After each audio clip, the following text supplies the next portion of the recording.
Hello everyone, I am Dr. Priyansh Agrawal, a third year junior resident in Department of Ophthalmology. आज हम बात करते हैं केरेटो refractive surgeries के बारे में कि बेसिकली रिफ्रैक्टिव सर्जरी होती क्या है। रिफ्रैक्टिव सर्जरी देखिए एक ऐसी चीज़ है जो मतलब ऐसे पेशेंट्स हैं जो चश्मा हटवाना चाहते हैं, अपने आइज़ का कॉस्मेटिकली जो है ऐसा चाहते हैं कि चश्मा हमारे ना लगे, या फिर ऐसे पेशेंट्स जो मतलब किसी जॉब की वजह से भी चश्मा हटवाना चाहते हैं, तो फिर ऐसी सर्जरी जो हम परफॉर्म कर सकते हैं उन्हें हम केरेटो रिफ्रैक्टिव सर्जरी कहते हैं। बेसिकली केरेटो रिफ्रैक्टिव सर्जरी दो तरीके से होती है, या तो कॉर्निया में चेंजेस करके या फिर हमारे लेंस में चेंजेस करके। तो ये जो हमारे कॉर्निया में चेंजेस होते हैं, ऐसे चेंजेस हमारे कॉर्नियल प्रोसीजर्स कहे जाते हैं, और जो हमारे लेंस की चेंजेस होते हैं उन्हें हम कहते हैं लेंटिकुलर प्रोसीजर्स। तो कोई भी ऐसा प्रोसीजर जिसमें हम कॉर्निया को थिन कर रहे हैं या फिर उसे जो है हटा रहे हैं, कॉर्निया के थोड़े से पार्ट को हटा रहे हैं, तो ऐसे जो प्रोसीजर्स हैं ये हमारे कॉर्नियल प्रोसीजर्स में आते हैं। और जो हमारे लेंस के प्रोसीजर्स हैं उसमें जो है हम या तो आँख में नया लेंस डाल सकते हैं या फिर ऐसे लेंसेज डाल सकते हैं जो हमारे ओरिजिनल लेंस के ऊपर बैठ जाए, जिन्हें हम फेकिक आईओएल कहते हैं। अब हम ये बात करते हैं कि बेसिकली कॉर्नियल सर्जरीज़ में ऐसा होता क्या है जिससे कि चश्मे का नंबर हट जाता है। तो देखिए, कॉर्निया की जो है बेसिकली 5 लेयर होती हैं। Number 1 epithelium, number 2 बोमेंस membrane, number 3 is stroma, number 4 is डेस्मेट्स membrane and number 5 is endothelium. तो जो हमारी स्ट्रोमा और डेस्मेट्स मेम्ब्रेन है, इसके बीच में अब एक नई लेयर के बारे में कहा गया है जिसे हम कहते हैं डुआज लेयर, जो सर डॉक्टर हरमिंदर दुआ ने कहा था उसके बारे में। अब कोई भी रिफ्रैक्टिव सर्जरी जब करी जाती है जिसमें हम कॉर्नियल प्रोसीजर कर रहे हैं, तो ऐसी रिफ्रैक्टिव सर्जरीज़ में हम 2 चीज़ों में बेसिकली चेंजेस करते हैं। या तो चेंजेस हमारे एक तो एपिथेलियम और नंबर 2 हमारा स्ट्रोमा। तो ये जो एपिथेलियल चेंजेस हैं, होता क्या है कि जब हम रिफ्रैक्टिव सर्जरी करते हैं तो एपिथेलियम की जो है एक तो थिकनिंग हो जाती है, और जो हमारी स्ट्रोमल लेयर है उसमें हम एब्लेट कर देते हैं। एब्लेट करना मतलब उसके थोड़े से पार्ट को निकालना या फिर जलाना। ये हम बहुत मेथड से कर सकते हैं, उसमें डिफरेंट मेथड्स हैं, जैसे लेज़र के थ्रू कर सकते हैं हम ये, जिन्हें हम जैसे लेसिक में होता है, या बाकी कुछ सर्जरीज ऐसी होती हैं जिसमें हम एक स्ट्रोमा का जो है छोटा सा पार्ट, जिसे हम लेंटिक्यूल कहते हैं, वो हम बाहर निकाल सकते हैं। इसकी वजह से जो है हमारा जो चश्मे का नंबर है उसके अकॉर्डिंग वो हट जाता है। फिर अब देखिए, होता क्या है बेसिकली रिफ्रैक्टिव सर्जरी में कि जब हम एपिथेलियम पर हम कोई भी प्रोसीजर करेंगे, जैसे मतलब एब्लेशन कहते हैं उसे हम, एपिथेलियम को रिमूव जब हम करते हैं बेसिकली उसकी हम कॉर्निया की रीमॉडलिंग करते हैं।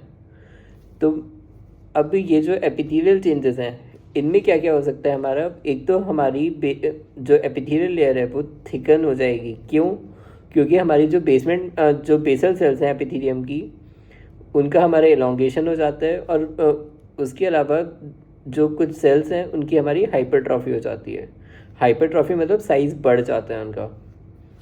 अब जब भी ऐसे एपिथेलियल इंजरी होती है जो हम लेसिक के थ्रू करते हैं एपिथेलियल इंजरी, तो ऐसे केसेस में होता क्या है कि उसकी वजह से कुछ चीज़ें रिलीज़ होती हैं जो हमारी स्ट्रोमा में प्रेजेंट केरेटोसाइट्स, मतलब जो स्ट्रोमा की जो सेल्स होती हैं केरेटोसाइट्स, उन पर जाकर एक्ट करती है। तो फिर वो जो केरेटोसाइट्स हैं वो उनकी हमारी एपोप्टोसिस हो जाती है, उनकी हमारी रीमॉडलिंग हो जाती है, and they finally convert into fibroblast. अब ये जब फाइब्रोब्लास्ट के ऊपर हमारी TGF बीटा हमारा काम करता है, तो यही फाइब्रोब्लास्ट वो चेंज हो जाती है हमारी उसमें मायोफाइब्रोब्लास्ट में। और मायोफाइब्रोब्लास्ट हमारी कॉन्ट्रैक्शन करती है। तो जो भी केरेटो रिफ्रैक्टिव सर्जरी है उसमें हमारा कॉन्ट्रैक्शन के बेसिस पर होता है बेसिकली, जो भी ऐसे प्रोसीजर्स होते हैं जिसमें एब्लेशन होता है। तो ऐसे प्रोसीजर्स में जो है हम जो भी हम करेंगे उसके हिसाब से हम मायोफाइब्रोब्लास्ट क्रिएट करके हम उस पर्टिकुलर पार्ट को या तो थिकन कर सकते हैं या फिर थिनिंग कर सकते हैं। तो अब होता क्या है, मायोफाइब्रोब्लास्ट जो है ये कॉर्नियल सर्जरी, जब हम कोई भी एक नॉर्मल स्कार देखते हैं, मतलब जब भी कोई भी हमें कॉर्निया पे चोट लगती है या हम कोई भी ऐसी चीज़ करते हैं जिससे कॉर्निया पे दिक्कत हो सकती है, तो उसकी वजह तो उसमें स्कारिंग इसलिए हो जाती है क्योंकि जो उसके अंदर कोलेजन फाइब्रिल्स होती हैं वो एक अनऑर्डर्ड फैशन में और बिल्कुल अनऑर्डरली जो है वो रीग्रो करती हैं। लेकिन लेसिक में ऐसा नहीं होता। लेसिक या फिर जितनी भी ऐसे लेज़र प्रोसीजर्स हैं उनमें कॉर्निया में जो कोलेजन फाइब्रिल्स हैं तो वो मायोफाइब्रोब्लास्ट जो है उन्हें रीमॉडलिंग करती हैं। रीमॉडलिंग का मतलब है उन्हें एक इवनली स्प्रेड करती हैं।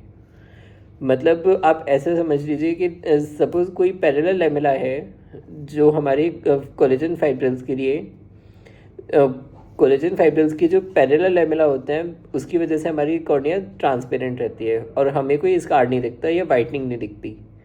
लेकिन जब ये कोलेजन लैमेला अनऑर्डरली फैशन में हो जाता है तो फिर ऐसे केसेस में होता क्या है कि अब ये अनऑर्डरली फैशन हो गए तो वो लाइट को एकदम से पास नहीं होने देते, इसकी वजह से जो है वो वाइटनिंग हमें दिखती है। लेकिन लेसिक में क्योंकि हमारे कोलेजन फाइब्रिल्स पैरेलल रहते हैं तो उसकी वजह से लाइट कभी भी ब्लॉक नहीं होती और वो बिल्कुल इवनली जाती है, बिल्कुल जैसे एक नॉर्मल कॉर्निया में लाइट जाती है। तो इस वजह से ऐसे प्रोसीजर्स में हमारी वाइटनिंग नहीं आती है। इसका एक दूसरा रीज़न ये भी है कि अगर TGF बीटा जो फाइब्रोब्लास्ट को मायोफाइब्रोब्लास्ट में चेंज कर रहा है, अगर वो कंटिन्यूसली करता रहा चेंज मायोफाइब्रोब्लास्ट में, तो यही जो हीलिंग है इससे ये पैथोलॉजिकल हीलिंग हो जाएगी जिसकी वजह से स्कार बन जाएगा और वाइटनिंग हो जाएगी। लेकिन अगर यही TGF बीटा जब डिक्रीज़ हो जाएगा तो फिर मायोफाइब्रोब्लास्ट में कन्वर्जन कम हो जाता है जिसकी वजह से हम ऐसा मान सकते हैं कि वो स्कारिंग फिर रुक जाती है फिर। तो ऐसे चेंजेस की वजह से हमारी ट्रांसपेरेंसी रहती है कॉर्निया में। तो बेसिकली यही चीज़ें हैं। अब होता क्या है, जो हमारी कॉर्निया की जो नर्व्स होती हैं जिनकी वजह से मतलब हमारे आंसू या फिर मतलब जिन्हें हम टीयर्स कहते हैं वो हमारे सिक्रीट होते हैं। तो ऐसी जो नर्व्स हैं वो हमारी बेसिकली सुपरफिशियल लेयर मतलब एपिथेलियम या फिर बेसिकली हमारी स्ट्रोमा में ही प्रेजेंट होती है। स्ट्रोमा में उनके कई सारे प्लेक्ससेस होते हैं। तो होता क्या है, जब भी हम ऐसे प्रोसीजर्स करते हैं तो ये नर्व्स जो है कट जाती हैं। तो ये जो नर्व्स हमारी कट रही हैं इसकी वजह से हमारे आंसू सिक्रीट नहीं होंगे, जिसे हम कहते हैं पोस्ट ऑपरेटिव ड्राई आई। ये post operative dry eye usually 6 to 8 months तक रहती है। उसके बाद थोड़ी क्योंकि नर्व्स रिजनरेट हो जाती हैं तब तक, तो ये ड्राइनेस जो है कम हो जाती है कॉर्निया में। अब सेकेंड चीज़, कई बार हम ये देखते हैं कि कॉर्निया में लेसिक के बाद हमारा थोड़ा सा हेज़ आता है जिसे हम कॉर्नियल हेज़ कहते हैं। ये अर्ली भी हो सकता है या फिर लेट भी हो सकता है। तो ये हमारा हेज़ी कॉर्निया की हो जाता है। एक तो जो एपिथेलियम में चेंजेस हुए हैं, कॉर्नियल एपिथेलियम में जो चेंजेस हुए हैं इसकी वजह से, और नंबर 2 जो हमारे स्ट्रोमा में जो चेंजेस आ रहे हैं मतलब मायोफाइब्रोब्लास्ट के लेवल पे जो चेंजेस आ रहे हैं उनकी वजह से ये सब हो सकता है। And it is quite normal. ऐसे हेजेस कई बार अपने आप रिजॉल्व हो जाते हैं। अगर हाँ वो कुछ मंथ्स में रिजॉल्व नहीं होते, usually we take the time of 3 months, तो ऐसे में जो है हमारा उसके लिए हमें ट्रीटमेंट लेना पड़ता है। फिर बेसिकली जो अब हम ऐसे जो लेसिक यूज़ करते हैं वो लेसिक हम मायोपिया, हाइपरमेट्रोपिया, एस्टिग्मेटिज्म और इनफेक्ट प्रेसबायोपिया में भी यूज़ कर सकते हैं। अब क्योंकि मैंने बताया कि वहाँ पर मायोफाइब्रोब्लास्ट बन जाएंगी तो उनकी वजह से कॉन्ट्रैक्शन होगा। तो अब हम यही चीज़ मायोपिया में जो है, अब हमें क्या करना है, मायोपिया में हमें रेज को कन्वर्ज करना है, मायोपिया में हमें रेज को डाइवर्ज करना है। तो फिर इसकी वजह से हम मायोपिया में क्या करते हैं, हम सेंट्रल पोर्शन को हम फ्लैटन कर देते हैं। मतलब सेंट्रल पोर्शन में ही हम लेज़र डालते हैं, तो उसकी वजह से सेंट्रल पोर्शन जो है वो फ्लैटन हो जाता है और पेरिफेरी जो है और ज़्यादा मोटी हो जाती है। तो जो रेज़ हैं वो हमारी सारी की सारी हमारी रेटिना पे आके फोकस हो जाती हैं फिर।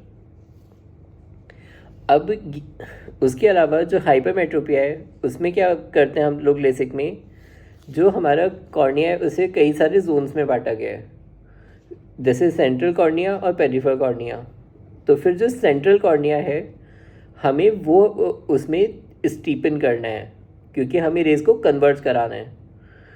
तो हम क्या करेंगे, हम पेरिफेरी में लेज़र देंगे। अब पेरिफेरी में लेज़र की वजह से सेंट्रल पोर्शन वहाँ से वो कॉन्ट्रैक्ट करेगा, तो सेंट्रल पोर्शन ऑब्वियसली आपका जो है थिक हो जाएगा फिर, मतलब और ज़्यादा स्टीप हो जाएगा। जो सेंट्रल कॉर्निया है वो स्टीप हो जाएगा, तो जिसकी वजह से जो है हमारा हाइपरमेट्रोपिया में रेज जो है और कन्वर्ज होंगी फिर। एस्टिग्मेटिज्म, ये मायोपिक एस्टिग्मेटिज्म भी हो सकता है, ये हाइपरमेट्रोपिक एस्टिग्मेटिज्म भी हो सकता है। तो हम उसके अकॉर्डिंगली ट्रीट करते हैं एस्टिग्मेटिज्म को। और उसके अलावा जहाँ तक बात है प्रेसबायोपिया की, तो प्रेसबायोपिया क्योंकि एक रिफ्रैक्टिव एरर नहीं है, it is an error of accommodation. क्योंकि वो एकोमोडेशन जो मतलब हमारी पास की देखने की क्षमता है, जिसमें आँख में जो है दिक्कत नहीं होती पास की चीज़ें देखने में, तो वो हमारी एक नॉर्मल क्षमता है।